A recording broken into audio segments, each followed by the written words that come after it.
School time में अचानक से लाइट चली जाती थी तो अंधेरे में बच्चे हूटिंग करते थे। टीचर के एब्सेंट होने पर खूब मौज काटते थे। लेकिन जब मैथ्स या सोशल साइंस की क्लास आती, शांति से पढ़ाई भी करते थे, बिकॉज प्रायोरिटीज क्लियर थी। बच्चे तो इतने समझदार थे, लेकिन ये नेता लोग, पार्लियामेंट का विंटर सेशन भी खत्म हो गया है। सिर्फ 3 शब्द आपके और हमारे कानों के पर्दों को खराब करने के लिए काफी थे। नेहरू, अंबेडकर और ढेर सारा शोर। अंबेडकर अंबेडकर अंबेडकर अंबेडकर अंबेडकर अंबेडकर।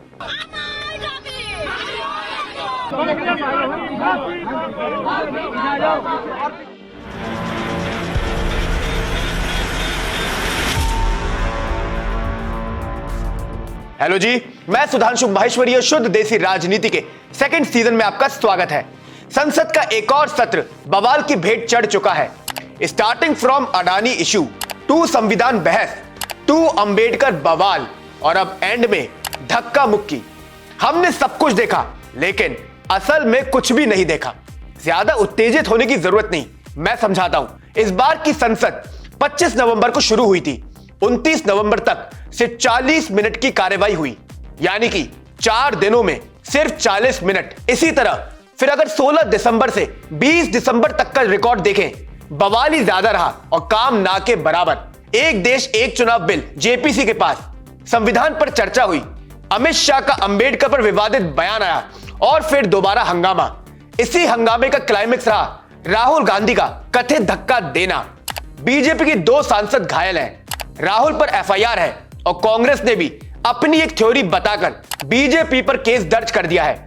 अब जब तक सीसीटीवी फुटेज नहीं आ जाता, इन नेताओं को, इनकी पार्टियों को हम ज्यादा फुटेज क्यों दें। लेकिन एक बात नोटिस में जरूर आई, अंबेडकर का मुद्दा लेकर दोनों बीजेपी और इंडिया वाले उड़ गए। सही बता रहे हैं, उड़ी गए, क्योंकि उस बहस का ना सिर दिख रहा था ना पैर। चर्चा संविधान पर थी, लेकिन वो कब अंबेडकर सम्मान पर चली गई, ये रहस्य या तो नेता जानते हैं या संसद की वो दीवारें। जब इतिहास के पन्ने टटोलते रहे, निशाना साधते रहे, आपके पेट में कोई दर्द नहीं हुआ, तब आप सड़क पर नहीं उतरे। मजेदार बात तो एक और है, जिसके बारे में जीरो डिस्कशन चल रहा है। अंबेडकर के नाम पर तो कांग्रेस ने बवाल काटा, संसद चलने नहीं दिया, धक्का मुक्की तक बात आ गई, लेकिन मोदी साहब ने नेहरू को कितना कोसा। एक और लेटेस्ट न्यूज है, लोकसभा और राज्यसभा में सावरकर को लेकर कितने बयान दिए गए। राहुल गांधी ने तो पानी पी पी कर उन्हें कोसा, आजादी में उनके कंट्रीब्यूशन को पूरी तरह नकार दिया। लेकिन बीजेपी वालों ने कोई प्रदर्शन नहीं किया। संसद में थोड़ा बहुत हल्ला हुआ, लेकिन ऐसा सियासी ड्रामा देखने को नहीं मिला। यानी कि अंबेडकर के सिद्धांतों से ज्यादा उनके नाम का ब्रांड पॉलिटिकल पार्टीज को इंटरेस्ट दे रहा है। अगर थोड़ा सा इस रणनीति को समझने की कोशिश करें, साफ पता चलता है Ambedkar is equal to Dalit politics. And Dalit politics करने का मतलब है पिछड़े समाज का वोट। यहां एक पॉइंट और जोड़ देते हैं, हमारे देश में दलित पॉपुलेशन 17% के आसपास बैठती है।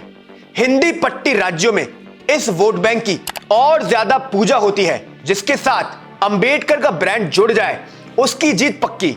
एक समय मायावती के पास यह ब्रांड था, फिर 2014 से 2024 तक बीजेपी ने बहुत सॉलिड खेला। इस बार के लोकसभा चुनाव में इंडिया वालों ने संविधान बचाओ नैरेटिव के चलते पिछड़ों का वोट हासिल किया। यानी कि अंबेडकर के सिद्धांत कोई पार्टी माने या ना माने, लेकिन उनका ब्रांड सभी की मजबूरी है। मायावती इसी बात से तो डरती थी, लेकिन हमने सच्चाई बता दी है। हमें तो यह भी पता है कि अंबेडकर मुद्दे को इस तरह से क्यों उछाला जा रहा है। पूरे विंटर सेशन को ध्यान से देखिए तो दोनों कांग्रेस और बीजेपी पर बड़े वाले आरोप लगे थे। अंबेडकर जी का आशीर्वाद मिला और गिफ्ट में अमित शाह का स्टेटमेंट सामने था। अब इसी विवाद की दूसरी कहानी, सरकार अडानी मुद्दे में फंसती जा रही थी। राहुल गांधी सारे सबूतों के साथ पीछे पड़े थे। संबल हिंसा ने भी नाक में दम कर दिया था। यानी कि यहां बीजेपी को भी मुद्दा भटकाना था। उन्हें भी अंबेडकर का आशीर्वाद चाहिए था और वो जैसे ही मिला, संविधान बहस में मोदी जी ने कांग्रेस की पोल खोल दी।